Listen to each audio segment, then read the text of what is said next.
The head of 2023 climate talks has said that the world needs trillions of dollars to tackle the climate crisis. COP28 President Sultan Al Jaber has warned that political momentum can evaporate without clear action. Now, at an event in Paris organized by the International Energy Agency, he said that finance is the key enabler of positive change at the required speed and scale. The president hailed progress made at the negotiations last year in Dubai, where countries agreed to transition away from polluting fossil fuels. But the deal lacked important details such as funding, putting the onus on this year's COP29 meeting in Azerbaijan. Experts say that funding agreed this year will also play an important role in encouraging governments to toughen their decarbonization targets. The needs already far outstrip the money available. The UN-backed climate finance expert group has estimated that emerging economies, except China, will need to spend around $2.4 trillion a year by the end of the decade. Recognition of the scale of support needed has put the focus on expanding sources of funding. The World Bank and International Monetary Fund are under pressure to align their lending with the goal of capping global warming at 1.5 degrees Celsius above pre-industrial levels. Now, the COP28 president has said that the world must now raise the bar and start thinking trillions, not billions. He said countries must update their plans to tackle climate change, known as nationally determined contributions. Jaber welcomed an initiative by UAE to hold pivotal 2025 talks with Azerbaijan and Brazil, the hosts of the next two UN climate summits. Political momentum can dissipate and in a way fade away or disappear between COPs, and great initiatives can fall through the cracks. We all have seen it over the past 27 COPs. That is why, just a few days ago, and together with the upcoming presidencies of COP29 and COP30, we launched the COP Presidencies Troika. The Troika will be for the first time, bridge the gap between COPs. It will lock in continuity. Goa has become India's first state to get World Bank's climate funds. The government of Goa has announced partnership with the World Bank to establish a blended finance facility. The arrangement is aimed at bolstering climate resilience of the coastal state. The initiative marks a significant step towards accessing and mobilizing concessional finance to implement low-carbon and climate-resilient investments. With this, Goa is in fact setting an example for other coastal states in India.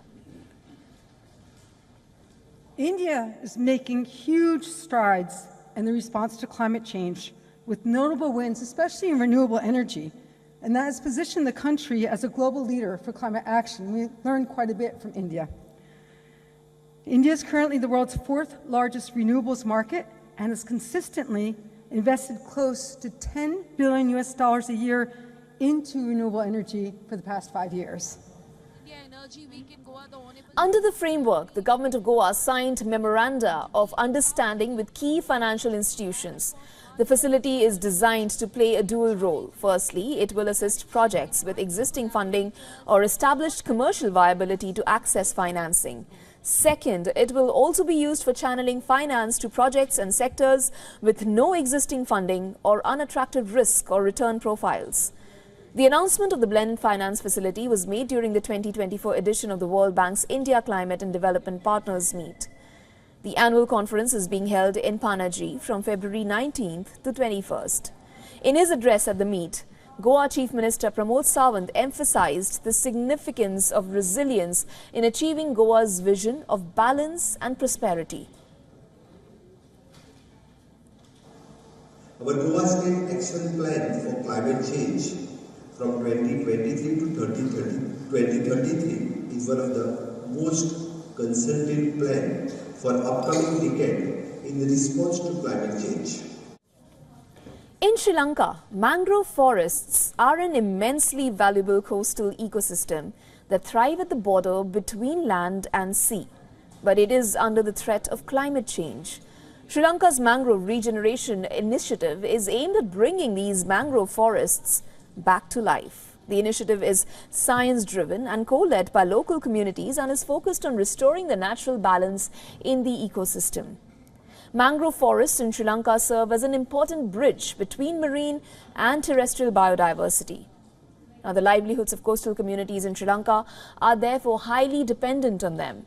Since the initiative was launched in 2015, efforts have already resulted in 500 hectares of restored mangroves, benefiting 150 households. About 10,000 hectares are slated for restoration by 2030, with 5,000 households to benefit and more than 4,000 new jobs to be created. Partners in this initiative include the Sri Lanka Ministry of Environment and the governments of Australia, United States and the United Kingdom. Now, in recognition of the nation's vital efforts to rebuild and restore this unique ecosystem, Sri Lanka has now been declared as a UN World Restoration Flagship by the United Nations Environment Programme. Sri Lanka is slated to receive the award at the UN Environmental Assembly, which will be held in Nairobi on the 27th.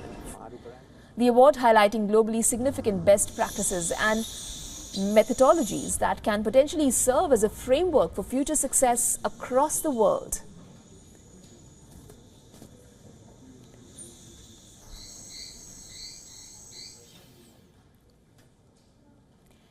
Well, the cherry blossom season in Japan is one of the most highly anticipated in the calendar.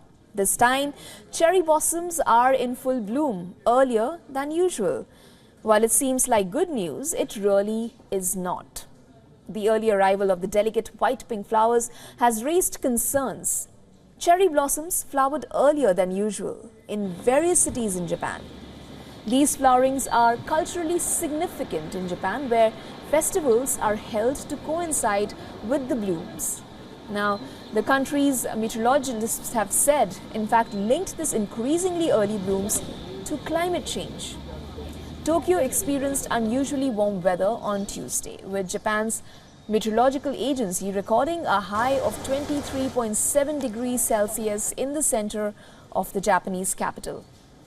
In Isesaki City in Gunma Prefecture, the temperatures climbed above 25 degrees Celsius. And this is according to reports. Moreover, temperatures are forecast to plunge again in the week.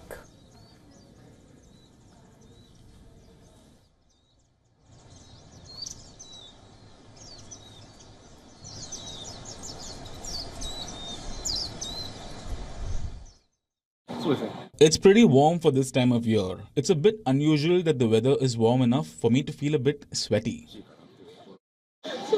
My body cannot get used to it. It was cold yesterday and now it's warm today. I don't know what to do about my clothes. It's a pain. In Italy's Milan, residents woke up to a thick blanket of smog.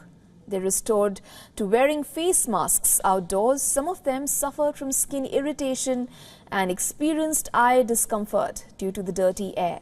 Now, this comes at a day after a Swiss private company specializing in protections against air pollutants ranked Milan as the third most polluted city in the world after China's Chengdu and Dhaka and Bangladesh. Milan's mayor and environmental activists agreed that the ranking is unreliable.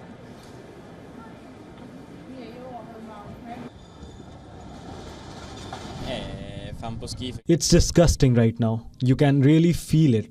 In fact, when you look into the distance, you can see that the sky is grey even if it's a cloudless day. The quality of air in Milan in general has never been very good, but right now it's disgusting. They are impromptu findings done by a private company. Every now and then, one comes out with such figures. I am a bit fed up to answer to issues that are non-existing. We are working to improve air quality, period. ARPA maintains that the air quality is improving, but I think that it is not improving enough. But the air pollution in northern Italy remains severe due to diesel cars, heating and industrial farming. Levels of fine particles and other pollutant agents in Milan's air has exceeded legal limits and ranks among the highest globally. according to the data by EU's Copernicus Atmosphere Monitoring Service and Italian environmental lobby Legambiente from February. Now, the levels of particulate matter or PM in the area exceeded normative thresholds as of February 18th, and this was according to the Copernicus data. Milan lies within the densely populated Po Valley and is home to over 1/3 of all Italians, with 17 million residents. The valley is one of the most polluted regions in Europe. In 2020, Italy was found to have breached the EU clear air directives by the EU Court of Justice. On Tuesday, the European Council agreed to revise its air quality directives, which aim to reach zero pollution by 2050. For all the latest news, download the WION app and subscribe to our YouTube channel.